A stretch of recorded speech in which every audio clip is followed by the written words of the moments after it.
Maria Montessori did not simply invent a school method, she shifted the adult gaze. What if the child was not a vessel to be filled, but a person already building themselves? In her time, many poor children or children considered difficult were watched, corrected, sometimes locked into categories. Montessori began instead by observing. Born in 1870 in Chiaravalle, Italy, she grew up in a world where girls were mostly expected to stay in their place. But Maria chose science, then medicine. In 1896, she became one of the first female doctors in Italy. That detour through medicine changed everything. She did not look at school as a tradition, but as a living laboratory. In the asylums of Rome, she met children believed to be unable to learn. What she discovered was mostly that they had almost never been given the right tools. The scandal is quiet. It is not the children who lack intelligence, it is often the adult world that lacks attention. In 1907, in the working-class San Lorenzo district of Rome, she opened the first Casa dei Bambini, the children's house. Inside, she did something revolutionary precisely because it seemed simple.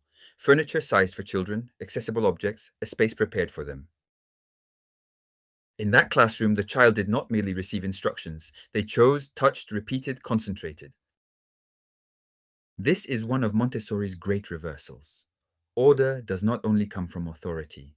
It can arise from a carefully prepared environment. Before, school often looked like a row of still bodies. After Montessori, it could become a place where the child moves in order to learn.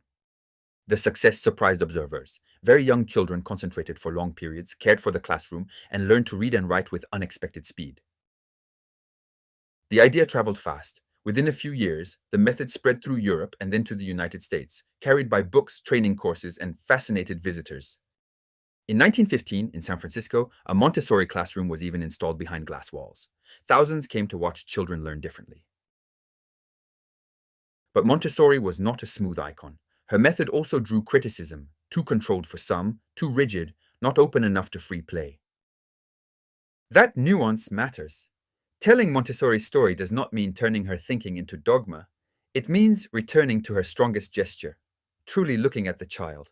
In the 1920s and 1930s, she trained teachers, traveled, and founded the Association Montessori International with her son Mario in 1929. She also crossed the political fractures of the century. In fascist Italy, tensions grew, especially when her message about peace could no longer be bent to ideology. For Montessori, education was not only a classroom matter, it was a cause for peace, forming human beings capable of attention, autonomy, and respect. During the Second World War, confined in India with Mario, she continued to teach. There she deepened her vision, connecting the child to living things, to nature, to the world. In 1951, she spoke before the future UNESCO Institute for Education. Her message was clear: we must stop seeing only problems and concentrate on the person. She died in 1952 in the Netherlands, but her idea kept traveling through schools, families, debates, and practices, sometimes faithful, sometimes transformed. Her legacy is not a magic recipe. It is a question still asked of adults today. Do we build the world at children's height?